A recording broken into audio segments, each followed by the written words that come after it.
फिर रितिका के कमरे को खोलता है। रितिका के कमरे को जैसे ही खोलता है तो नग्न अवस्था में जमीन पे चल रही है।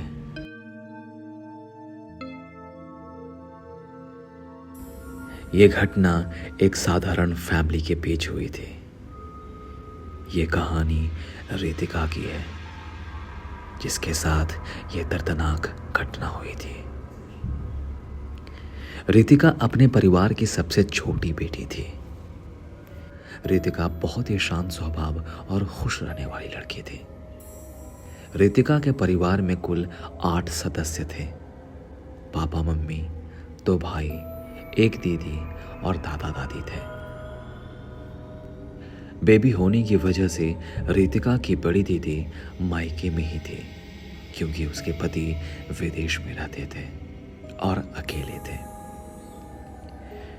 इन डिलीवरी टाइम अकेले सब कुछ नहीं कर पाने की वजह से उसके पति ने रितिका के बड़ी दीदी को मायके में ही छोड़ दिया था, ताकि उसका पति डिलीवरी टाइम आराम से आ सके। सब कुछ घर में नॉर्मल चल रहा था। तभी रितिका के पापा रितिका को पुकारते हुए कहते हैं, छोटी छोटी, गाड़ी की सर्विसिंग करवा ले बेटा, वरना प्रॉब्लम हो जाएगी। मुझे कल ऑफिस के काम से दूसरे शहर भी जाना है। फिर तेरी दीदी को भी तो चेकअप के लिए हॉस्पिटल लेकर जाना है। 2 बार ट्रैफिक पुलिस मुझे रोक चुकी है। अगली बार फाइन करेगा और गाड़ी भी रख लेगा। तू तो जानती है राजू का कॉलेज ही रहता है, और परेश को तो कोई मतलब है नहीं। बेटा समय देख के कर ले, वरना फिर दीदी को हॉस्पिटल ले जाने में दिक्कत हो जाएगी। राजेश और परेश ये दोनों रितिका के बड़े भाई हैं। राजेश को प्यार से सभी घर वाले राजू कहते हैं। फिर उधर से आवाज आती है। अब दीदी बोल रही होती है रितिका को, छोटी कॉलेज से आते टाइम फ्रूट्स ले लेना, सारा फ्रूट्स खत्म हो गया है, सिर्फ अभी के लिए बचा है। रितिका को घर वाले सभी प्यार से छोटी बोलते हैं। अब रितिका बोलती है, ओके दीदी, ले आऊंगी। अब दादा की बारी।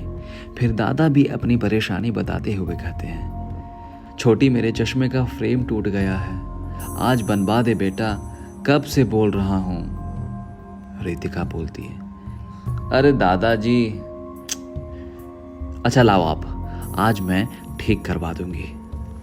रितिका सबका काम करती थी। थे तो उसके 2 ही पैर, लेकिन काम ऐसे करती थी जैसे उसके 4 पैर हों। सबकी जिम्मेदारी उस पे ही थी। अब रितिका निकल जाती है कॉलेज की तरफ। कॉलेज जाने में भी ऑलरेडी लेट हो चुका था। आज वो पापा की स्कूटी से कॉलेज जा रही होती है, क्योंकि उसकी सर्विसिंग भी करवानी है। फिर वो गाड़ी निकालते हुए सबको बाय बोल के जाने लगती है।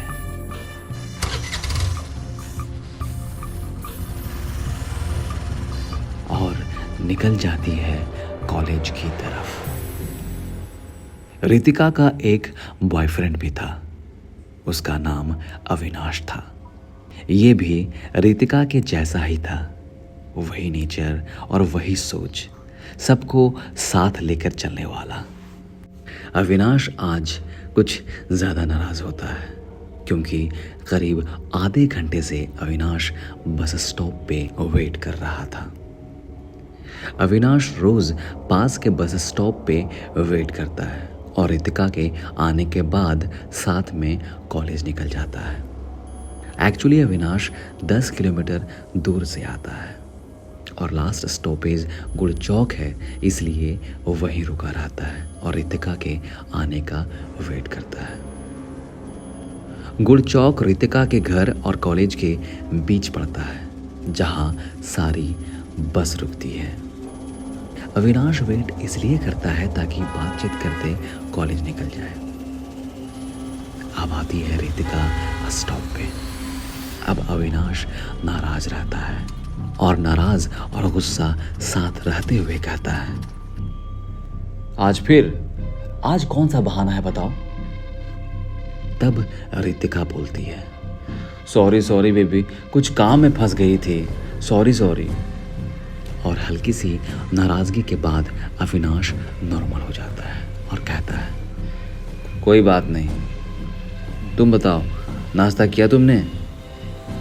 रितिका बोलती है, नहीं, जल्दी जल्दी निकलने के चक्कर में नहीं कर पाई नाश्ता। अविनाश गुस्सा करते हुए कहता है, चलो पहले नाश्ता करोगे तुम। रितिका कहती है, नहीं नहीं अविनाश, बहुत देरी हो जाएगी नाश्ता करने के चक्कर में। अविनाश कहता है, कुछ नहीं होगा, अभी चलो, राइट लो राइट लो।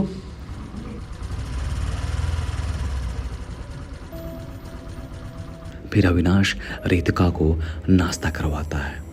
फिर नाश्ता करने के बाद दोनों कॉलेज में साथ इंटर कर जाते हैं। कॉलेज में जैसे ही दोनों इंटर करते हैं कि अविनाश को घर से फोन आ जाता है।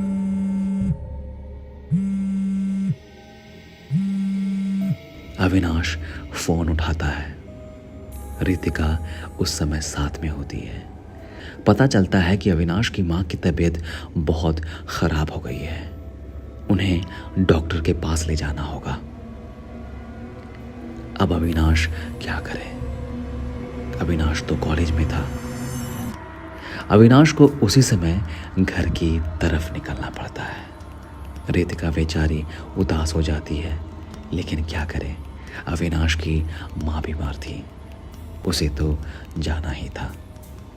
अब रितिका भी थोड़ा सोच में पड़ जाती है कि आज काम बहुत है, सबने कुछ ना कुछ काम दिया है, स्कूटी भी ठीक करवानी है, नहीं करवाऊंगी तो पापा कल कैसे जा पाएंगे, उनके ऑफिस का अर्जेंट काम है। ये सब सोचते हुए क्लास में इंटर करती है। फिर रितिका कॉलेज से 2 बजे ही निकल जाती है। आए दिन उसका कॉलेज 4 बजे ख़त्म होता है, लेकिन उस दिन काम बहुत होने के कारण वो 2 घंटे पहले ही निकल जाती है।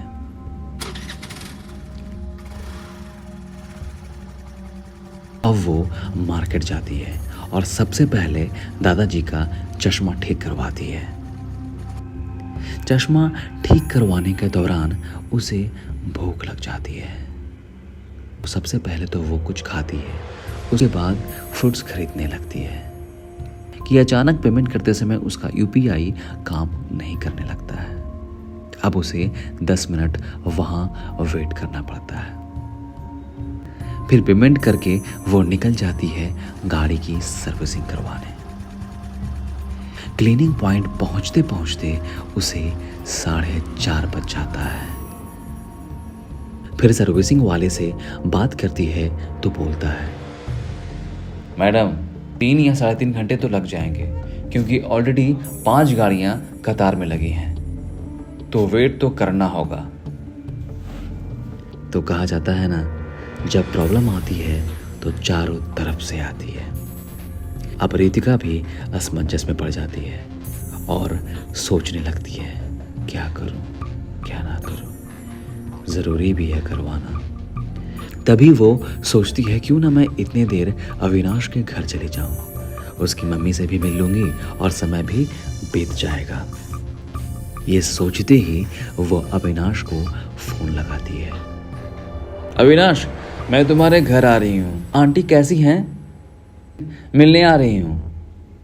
तब अविनाश कहता है, हाँ हाँ ठीक है, आ जाओ।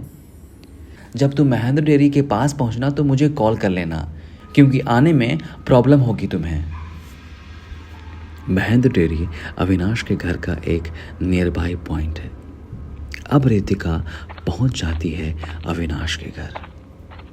फिर बातचीत होती है। कब 3 घंटे बीत जाता है किसी को पता नहीं चलता।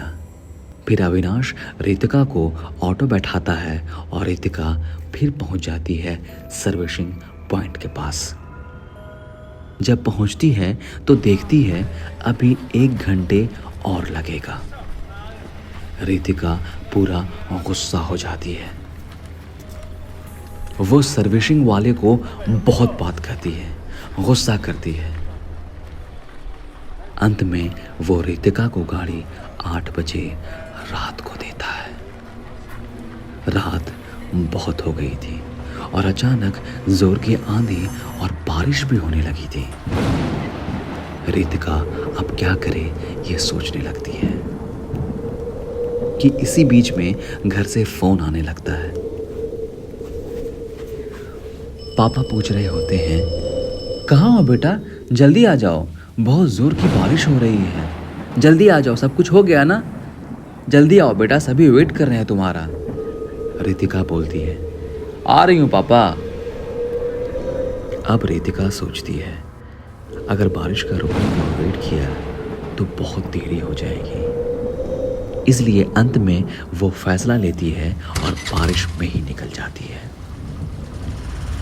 उसका घर मार्केट से 8 किलोमीटर दूर था, जिसमें से रास्ते में 2 किलोमीटर में मार्केट और घर मिलता है और बाकी 5 किलोमीटर में घना जंगल है, जो कि बहुत ही खतरनाक जंगल है। ऐसा कहा जाता है कि पहले ये जंगल इतना घना था कि शाम के 5 बजे के बाद ही लोग इस रास्ते से नहीं गुजरते थे। लोग कहते हैं कि इस जंगल में भूत प्रेत और डायनों का वास है, लेकिन अब कुछ पेड़ कटने की वजह से यह जंगल अब उतना घना नहीं रहा, लेकिन खतरनाक तो अभी भी है।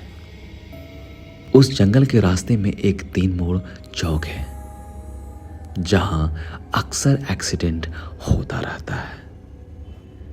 कहा जाता है कि वो भूतों का रास्ता है, लोग उसे भूत मार्ग भी कहते हैं। रितिका अब जंगल वाले रास्ते पहुंच गई। रितिका अब जंगल वाले रास्ते में प्रवेश कर जाती है।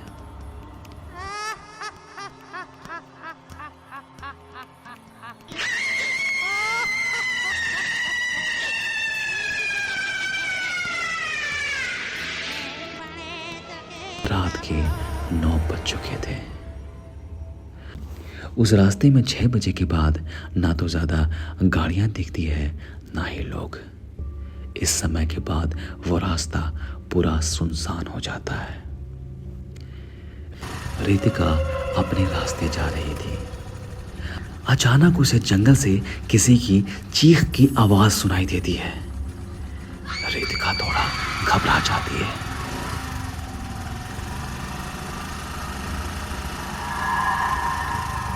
डर के मारे उसकी स्कूटी हिल रही थी, फिर भी बैलेंस बना के स्कूटी चला रही थी और आगे रास्ते की तरफ बढ़ रही थी। तभी उसे अचानक ऐसा लगा कि उसके कंधे पे कोई भारी चीज है। रितिका घबरा गई और गाड़ी रोकी। जैसे ही उसने गाड़ी रोकी, ऐसा लगा कि उसके कंधे से कोई भारी चीज उड़ गया हो। तभी वो घबरा कर तेज गाड़ी चलाने लगी। बारिश और आंधी भी बहुत तेज चल रही थी। रितिका बहुत घबराई हुई थी।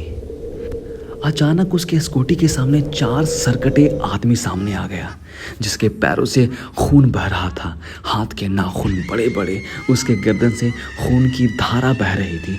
पूरा भयानक मंजर था। वो एक भयंकर नरपिशाच था।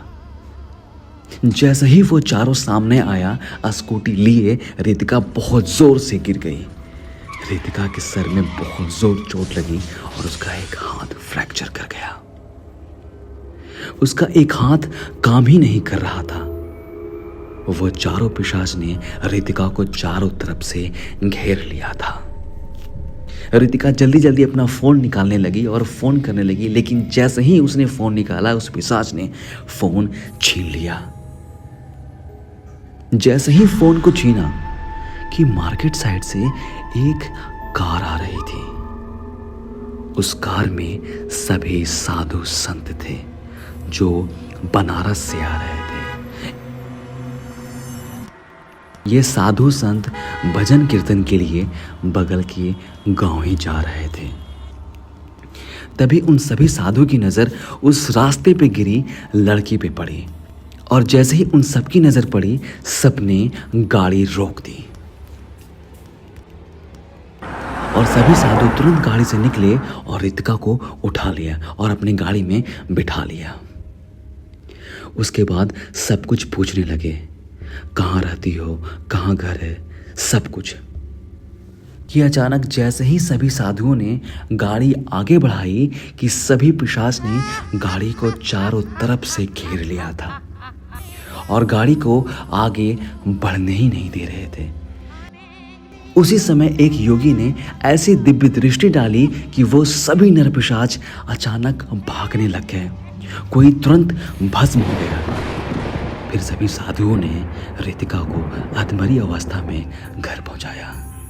सभी घर वाले रितिका को देखकर दंग रह गए। रितिका की मम्मी बहुत रोने लगी। फिर सभी घर वालों ने उन सभी साधुओं को पैर छुआ और धन्यवाद किया और आशीर्वाद लिया।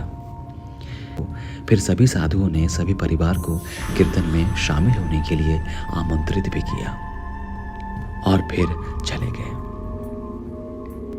इस घटना के बाद रितिका किसी से बात करने नहीं लगी और हमेशा अपने कमरे में ही कैद रहने लग गई कि अचानक एक रात रितिका के रूम से तरह तरह की आवाज आने लगी। अचानक चिल्लाने जैसी आवाज बाहर आने लगी।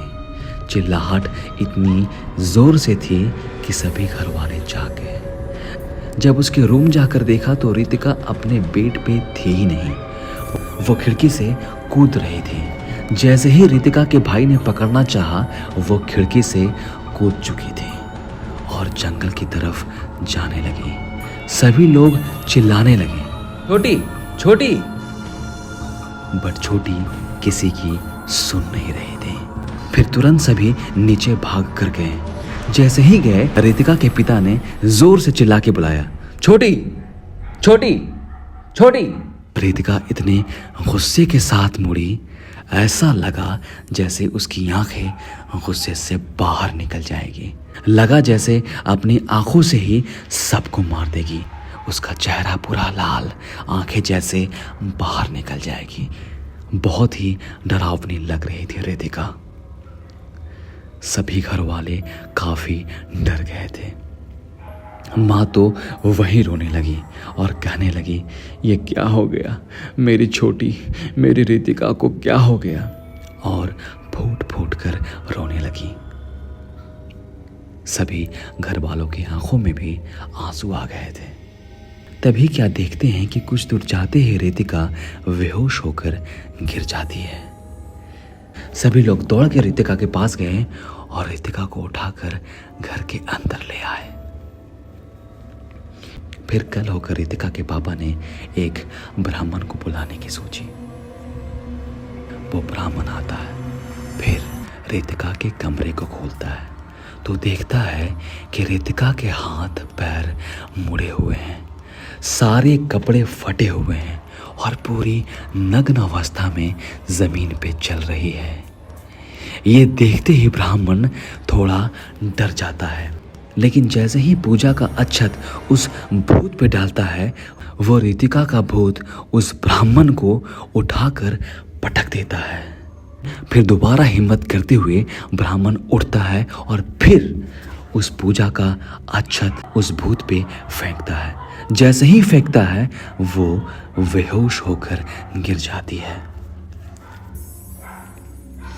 फिर जल्दी से सभी घर वाले रितिका को कपड़े से बांधते हैं और पेट पे सुला देते हैं।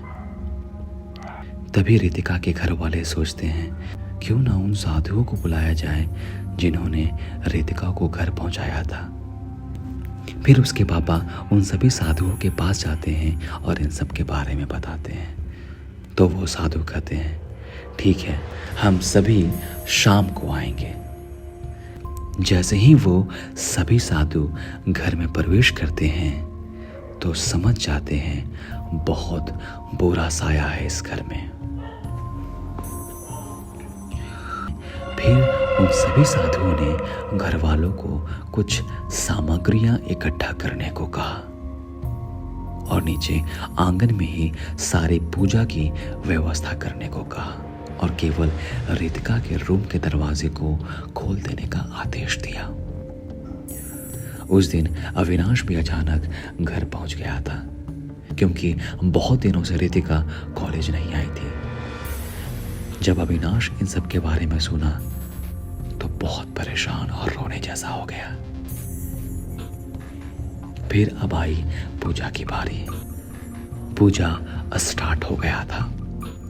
पूजा स्टार्ट होने के 5 मिनट बाद ही जोर की आंधी चलने लगी, तरह तरह की आवाज आने लगी। सभी साधु अपना काम कर रहे थे कि तभी रितिका उड़ते हुए पूजा के पास आ गई और सबको मारने लगी, सब पे सारा सामान फेंकने लगी।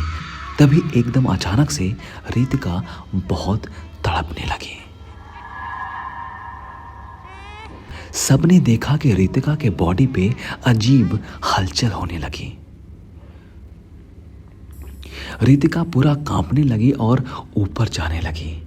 जैसे ही साधु ने मंत्र पढ़ा, वो गंदी आत्मा, वो पिशाच का भूत रितिका के शरीर से बाहर निकल गया और रितिका ढप से नीचे गिर गई। इसके बाद तुरंत सभी लोग दौड़ने लग गए और रितिका के पास चले गए। फिर साधुओं ने कहा, अब रितिका हर पिशाच से मुक्त है, अब इसे कोई खतरा नहीं है। फिर उसके घर वाले रितिका को हॉस्पिटल लेकर जाते हैं। रितिका का चेकअप किया जाता है। फिर डॉक्टर कहते हैं वो अब बिल्कुल फाइन है, सिर्फ शरीर कमजोर है थोड़ा, खाने पीने पे ध्यान दें, 1 वीक में नॉर्मल हो जाएगी।